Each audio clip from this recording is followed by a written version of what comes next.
Muito bem, senhoras e senhores, meu nome é Carlos Henrique, sejam bem-vindos a mais um vídeo aqui no canal da Mercúrios e dessa vez eu quero falar sobre os dois tipos de criptomoedas que podem gerar o maior nível de multiplicação caso nós estejamos entrando em um novo ciclo do mercado de cripto de alta e também sobre qual é aquele tipo de cripto que vocês devem evitar investir para prevenir prejuízos ao seu patrimônio.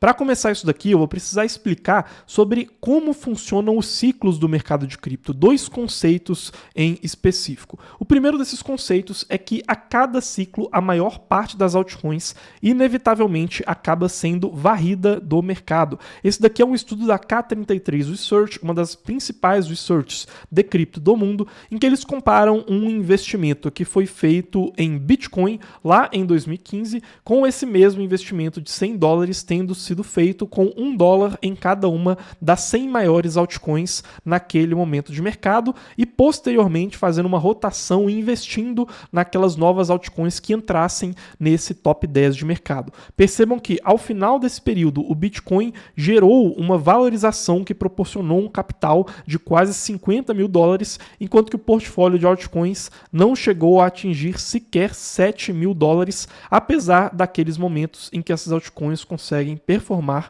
melhor do que o Bitcoin. E isso se deve porque a maior parte dessas altcoins acabam sendo varridas do mercado, acabam tendo performances negativas.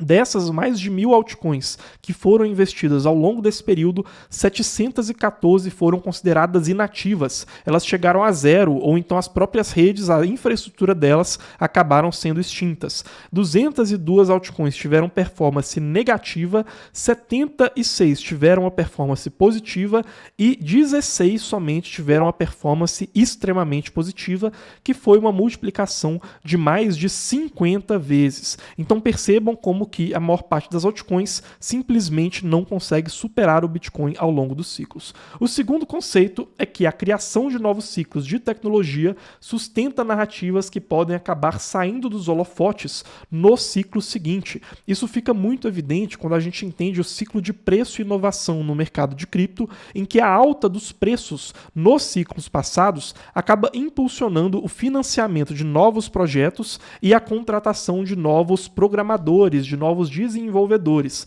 Ao final das contas, o que a gente vai perceber é que cada ciclo de mercado possui aquelas tecnologias que são as narrativas dominantes. Percebam aqui, por exemplo, a Litecoin, que é uma cripto criada em 2011, a Monero, criada em 2014, e a Dash, criada em 2014. Todas essas criptos foram, lá em 2017, criptos que compunham o top 10 de capitalização de mercado. Porém, hoje, não só elas não estão mais no top 10, como elas perderam em termos de performance em relação a outras criptos que tinham mais a ver com as tecnologias dos ciclos seguintes. Percebam aqui, por exemplo, que no ciclo de 2011 a gente tem o desenvolvimento de várias tecnologias de acesso ao Bitcoin, por isso que em 2012, 13, 14... a gente vê o surgimento de criptos como essas daqui, que visam ser alternativas mais escaláveis. Em 2015, a gente tem a criação da Ethereum e, consequentemente, nos anos seguintes, a explosão das criptos de ICO. E em 2019, plataformas alternativas de contratos inteligentes e também trazendo aplicações como NFTs e DeFi. Mais para o final desse vídeo, eu vou falar sobre quais são as tecnologias que podem se destacar em um ciclo que pode ter se iniciado a partir do ano passado, a partir de 2023. Porém, fica aqui a lição. A gente quer fugir das criptos que possam vir a se tornar as Moneros, as Dashes ou as Litecoins dos ciclos de alta seguintes, tá? Agora sim, vamos falar sobre essa divisão entre criptos que possuem maior ou menor potencial, os dois grupos de maior potencial e aquele grupo de menor potencial. O primeiro dentre essas que são mais otimistas são aquelas criptos antigas e que conseguiram construir bases sólidas no mercado. A maior vantagem dessas criptos é que elas têm uma proximidade muito grande com os investidores institucionais. Então, criptos como o Bitcoin, por exemplo, não apresentam grandes inovações tecnológicas ao longo dos últimos 2, 3 anos, porém, eles já são muito respeitados em comparação a outras criptos do mercado, quando a gente está falando da fundamentação de uma tese de investimento, de uma infraestrutura como, por exemplo, criação de ETFs e assim por diante. O segundo grupo de criptos que pode se destacar são aquelas criptos novas novas e que têm narrativas do ciclo atual. A principal vantagem é que elas abrem um maior espaço para a especulação dos novos investidores do varejo que possam entrar no mercado. Elas têm uma implementação maior de novas tecnologias obtidas a partir do aprendizado de falhas que foram geradas nas criptos dos ciclos anteriores, e também elas têm uma reputação relativamente mais limpa entre investidores que não tiveram grandes perdas investindo nessas criptos, principalmente quando a gente fala do varejo.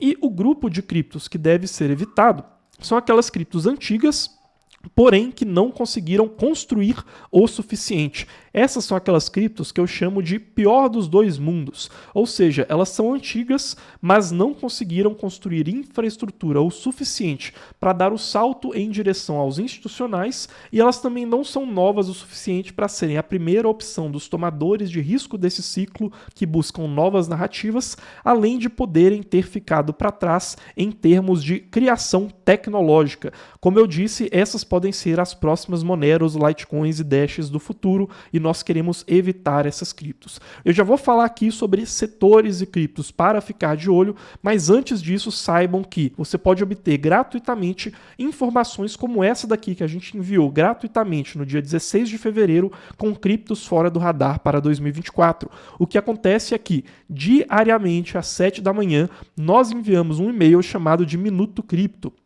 Lá no Minuto Cripto, a gente sempre traz as principais notícias, análises e oportunidades desse mercado, e caso você queira se inscrever para receber sempre um e-mail de 2, 3, 4 minutos, bem resumido, lá de manhã é só clicar aqui no primeiro link da descrição e colocar o seu e-mail. É só clicar, só preencher o seu e-mail, não tem enrolação, e aí todos os dias às 7 da manhã você vai receber um e-mail resumido como esse daqui, com várias oportunidades do mercado de cripto. Agora sim, vamos falar de maneira mais específica sobre esses três grandes grupos, né? As criptos antigas, mas que conseguiram construir essa infraestrutura, aquelas que são relativamente mais recentes, que podem ter tecnologias novas, com novas narrativas, e aquelas que correm o risco de ficar para trás. Aqui nesse primeiro grupo, primeiro eu quero destacar as mais bem posicionadas: Bitcoin, Ethereum e Solana. Bitcoin já tem seus ETFs aprovados, já está tendo um grande fluxo dos institucionais. A Ethereum provavelmente será aquela que terá os próximos ETFs aprovados,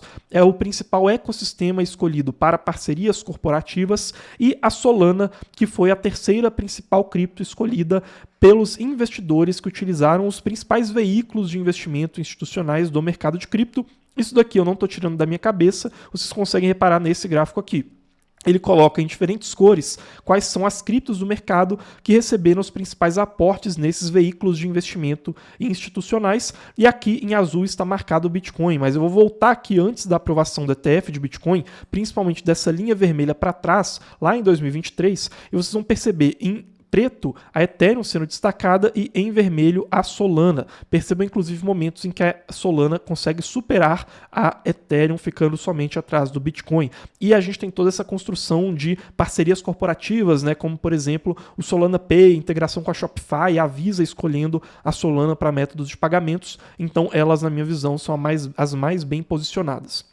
E tem várias menções honrosas, né? São criptos que elas têm os caminhos pelos quais se tornarem respeitadas tanto quanto Bitcoin, Ethereum e Solana dentre os institucionais. Criptos como a Chainlink, que está sendo utilizada pelo sistema Swift em testes para integração de meios de pagamento em blockchain. A Lido Finance, que é a principal cripto do setor de staking da Ethereum e pode se destacar caso a gente tenha produtos de investimento estruturados de investidores que queiram aproveitar os yields dos seus investimentos em Ethereum. A Polygon foi a principal cripto escolhida por empresas durante o ciclo de baixa que nós passamos para parcerias para a construção de coleções de NFTs, por exemplo.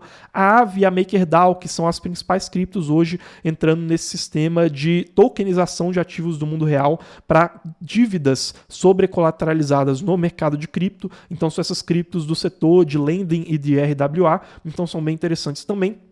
Obviamente, tá, pessoal, todas essas criptos também têm suas desvantagens, então não é uma garantia que elas vão performar bem, porém elas têm sim os meios para não se tornarem uma Monero, uma Dash, uma Litecoin, e também, né, obviamente, não estou citando todas as criptos do mercado aqui, então são somente algumas das que eu lembrei, né, obviamente algumas ficariam de fora aqui. Criptos relativamente mais recentes com tecnologias que podem ser narrativas nesse ciclo, eu diria principalmente a narrativa da modularização, o que inclui setores como Data Viability, Solidity, que é de disponibilidade de dados, e algumas segundas camadas de Ethereum. O setor de games também, a gente tem vários vídeos de 10 minutos, 15 minutos aqui no canal, tá? Só falando sobre o setor de games, que tem vários subsetores, que está com grandes tecnologias sendo desenvolvidas agora.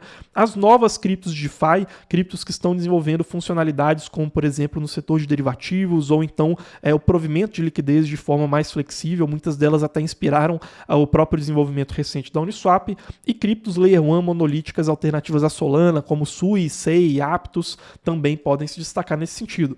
Novamente, não é uma garantia que essas criptos vão performar bem, tá, pessoal? Mas elas têm a faca e o queijo na mão para conseguirem se aproveitar dessas novas narrativas tecnológicas como altcoins de ciclos anteriores. E quais são aquelas que correm risco de ficar para trás? Novamente, não significa que elas sejam ruins, porém elas vão precisar se reinventar. Ou para tentar construir mais infraestrutura para os institucionais, para tentar cair aqui nesse primeiro grupo, ou então elas vão ter que se reinventar em questão de narrativa tecnológica para tentar entrar aqui nesse primeiro grupo, tá? Aqui a gente tem criptos como Layer 1s, alternativas do ciclo de 2021, né? Primeiras camadas como Cardano, Avalanche, Near Protocol, todas elas vão ter que encontrar um desses caminhos. A gente pode reparar, inclusive, elas já fazendo isso agora, né? A Near Protocol, por exemplo, que eu acabei mencionando agora, está tentando aproveitar narrativas tecnológicas novas, como Data Viability, como inteligência artificial, enfim. Mas é um dos caminhos que esse tipo de cripto vai ter que escolher. DeFis antigas, daquele ciclo do DeFi Summer, também vão ter que apresentar novas tecnologias. A própria Uniswap está tentando fazer isso com a construção da Uniswap V4, né, justamente se inspirando em inovações que foram trazidas antes por criptos novas de DeFi, como Trader Joe, como CalSwap, né, então elas também vão ter que se reinventar.